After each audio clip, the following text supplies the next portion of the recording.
अभी तक हम स्ट्रक्चर ऑफ सी प्रोग्राम में प्री प्रोसेसर समझ चुके हैं, वॉइड मेन समझ चुके हैं, मेन फंक्शन को कैसे लिखना समझ चुके हैं, डिक्लेरेशन सेक्शन में वेरिएबल को डिक्लेयर करा था वो अपन समझ चुके हैं, एग्जीक्यूटेबल सेक्शन में इनपुट लेने के लिए हमने प्रिंटफ का इस्तेमाल कर स्कैनफ और प्रिंटफ का इस्तेमाल करा और आउटपुट देने के लिए हमने प्रिंटफ का इस्तेमाल करा। क्लियर एकदम। आज की इस वीडियो में हम टोटल बात करेंगे कि इसके एग्जीक्यूटेबल सेक्शन में प्रोसेस की। प्रोसेस कब होगी? जब हम इनपुट देंगे, प्रोसेस होगी, उसके बाद प्रोग्राम का आउटपुट आएगा। प्रोसेस के लिए हमको यहाँ पर दो ऑपरेटर बेसिकली समझना बहुत ज़्यादा ज़रूरी है। ऑपरेटर क्या होता है? Operator is a symbol which perform a particular operation. Operator एक सिंबल होता है जो कि कोई ऑपरेशन परफॉर्म करता है। तो बेसिकली मुझे यहाँ पर दो ऑपरेटर समझना है। पहला ऑपरेटर है मेरा असाइनमेंट ऑपरेटर और दूसरा ऑपरेटर है हमारा अरिथमेटिक ऑपरेटर। असाइनमेंट ऑपरेटर जो होगा, असाइनमेंट ऑपरेटर जो होगा वो होगा इक्वल टू, अगला प्लस इक्वल टू, अगला माइनस इक्वल टू, अगला स्लेश इक्वल टू और स्टार इक्वल टू और परसेंटाइल इक्वल टू। ये जो ऑपरेटर होते हैं ये कहलाते हैं असाइनमेंट ऑपरेटर। फिलहाल हम बात करेंगे केवल कौन से? इक्वल टू ऑपरेटर की हम बात करेंगे। इक्वल टू का यहाँ पर मीनिंग होगा दो वैल्यू को इक्वल चेक करना नहीं। इक्वल टू का सिंपल सा मीनिंग होगा राइट साइड की वैल्यू लेफ्ट साइड में कॉपी करना। तो यहाँ पर अगर मुझे प्रोसेस परफॉर्म करनी है तो प्रोसेस परफॉर्म करने के लिए हमको ये ऑपरेटर असाइनमेंट ऑपरेटर बहुत जगह पर काम आएगा, जिसमें हम बात कर रहे हैं इक्वल टू की। इसका काम है राइट हैंड साइड की वैल्यू जो होगी उसको लेफ्ट हैंड साइड में कॉपी करना। सर समझ में नहीं आया?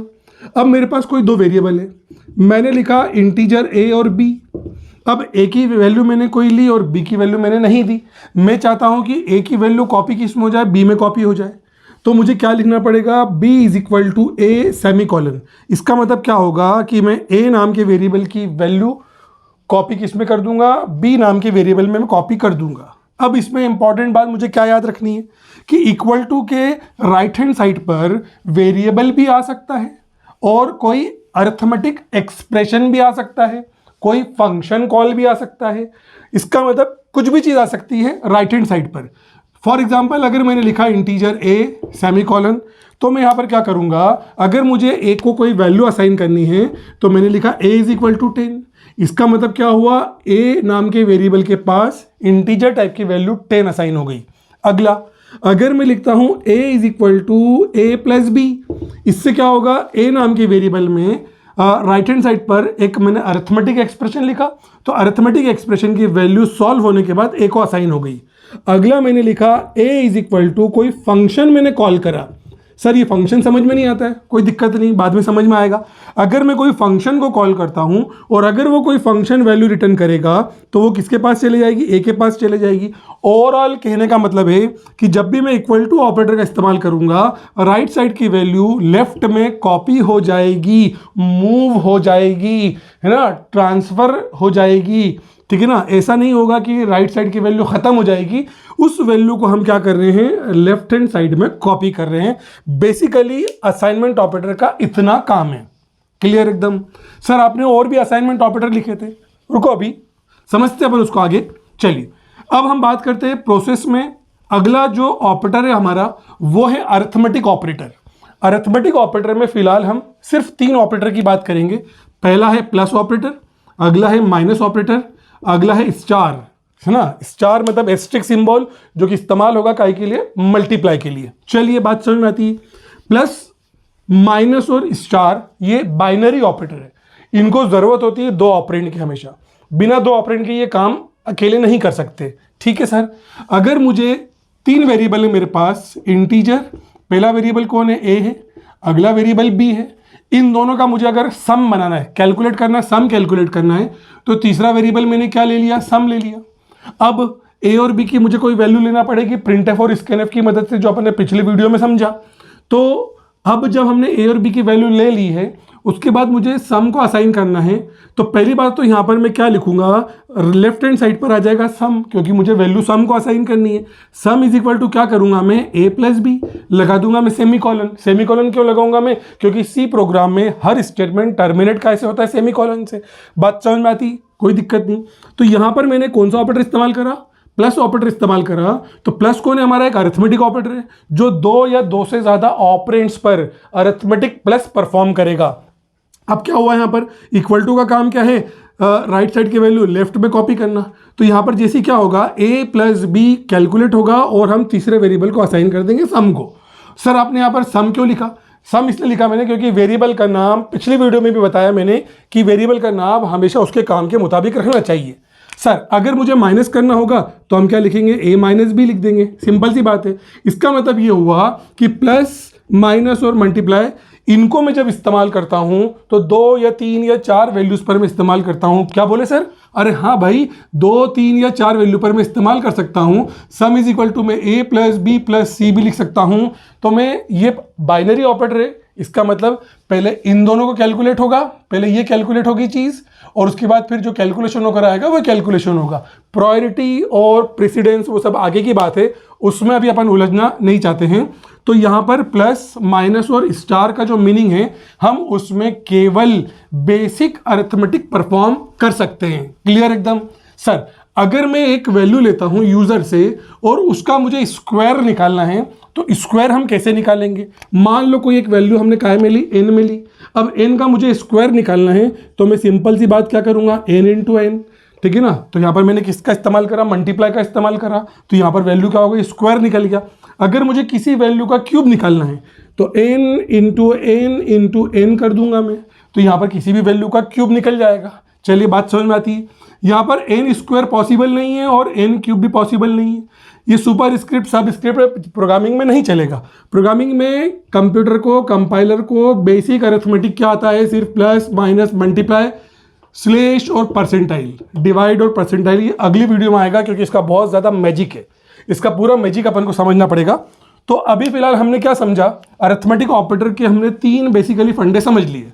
अब क्या होगा कि मैं आपको कुछ असाइनमेंट्स दूंगा, कुछ क्वेश्चंस दूंगा, मैं डिस्क्रिप्शन में मिल जाएंगे या पीछे आखिरी में वीडियो के बाद में नोट्स में मिल जाएंगे आपको। तो वो क्वेश्चन आपको सॉल्व करना है, समझना है और उन क्वेश्चन को सॉल्व करने के बाद आपको उसको कमेंट में रिप्लाई करना है। हर क्वेश्चन को लॉजिक डेवलप करना है अपन को, हर क्वेश्चन के थ्रू हम क्या करेंगे, लॉजिक डेवलप करेंगे। अब सिंपल सा मैं प्रोसेस वाला एक प्रोग्राम बनाता हूं जिसमें मैं प्रोसेस करूंगा, मैं 2 नंबरों का सम का प्रोग्राम बनाता हूं, पूरा प्रोग्राम बनाएंगे अपन। तो शुरुआती तौर पर हैश इंक्लूड stdio.h आ जाएगा, कोई दिक्कत नहीं, इतना तो मैं लिख सकता हूं क्योंकि मैंने इतना बेसिक मजबूत कर लिया है। अगला मेन फंक्शन को लिखने का तरीका वॉइड मेन होता है, सिंपल ब्रैकेट ओपन क्लोज होता है, सभी के सिंटेक्स अपन को मालूम है, कोई दिक्कत नहीं है। अगला मुझे 2 वैल्यूज पर सम करना है तो मुझे 3 वेरिएबल लगेंगे, इंटीजर a लिया, b लिया और तीसरा वेरिएबल कौन लिया, सम लिया। ये बात अपन को ध्यान रखनी है कि कर्ली ब्रैकेट के बाद अपन को हट के लिखना है। ये प्रोग्रामिंग का एक फंडा है। जो लोग यहाँ से लिखते हैं इसका मतलब उनको प्रोग्रामिंग नहीं आती। वो अगर कॉपी में भी अगर इंट को यहाँ से लिखते तो उनको प्रोग्रामिंग नहीं आती। तो प्रोग्रामिंग का बेसिकली फंडा यही है कि वॉइड मेन के बाद जो भी लिखूंगा मैं वो हट के आएगा, ताकि प्रॉपर इंडेंटिंग होगी तो प्रोग्राम बिल्कुल सही से चलेगा, समझ में भी आ जाएगा, एरर कम से कम हो जाएगी। अब मुझे क्या करना है, इनपुट लेना है। तो इनपुट लेने के लिए मुझे पहले प्रॉम्प्ट देना पड़ेगा स्कैनएफ के पहले, प्रिंटएफ के थ्रू। तो मैं यहाँ पर क्या लिखूंगा, प्रिंटएफ डबल कोट्स में एंटर वैल्यूज ऑफ, यहाँ से अपन इसको हटा देते हैं, enter values of A and b. यहाँ पर हमने यूजर के सामने एक प्रॉम्प्ट रखा, यूजर के सामने एक मैसेज रखा हमने, ताकि यूजर को समझ में आ जाए कि मुझे करना क्या है, ताकि हमारा कर्सर ऊ नहीं करे। पिछली वीडियो आप देख सकते हैं जाकर। तो enter values of A and B. Sir आपने enter values of A and B क्यों लिखा? हम यहाँ पर यूजर से हमको वैल्यू मांगना है तो हम किसी भी तरह से वैल्यू को मांग सकते हैं। Input 2 values, enter 2 integer, enter 2 values, 2 value दे दे रहे भैया, ठीक है ना, कुछ भी लिख सकते हैं अपन, कोई दिक्कत नहीं है। ये मेरा प्रॉम्प्ट हुआ। तो इनपुट के साथ में हमेशा क्या आएगा, स्कैनएफ आएगा। चलिए आगे समझते हैं अपन।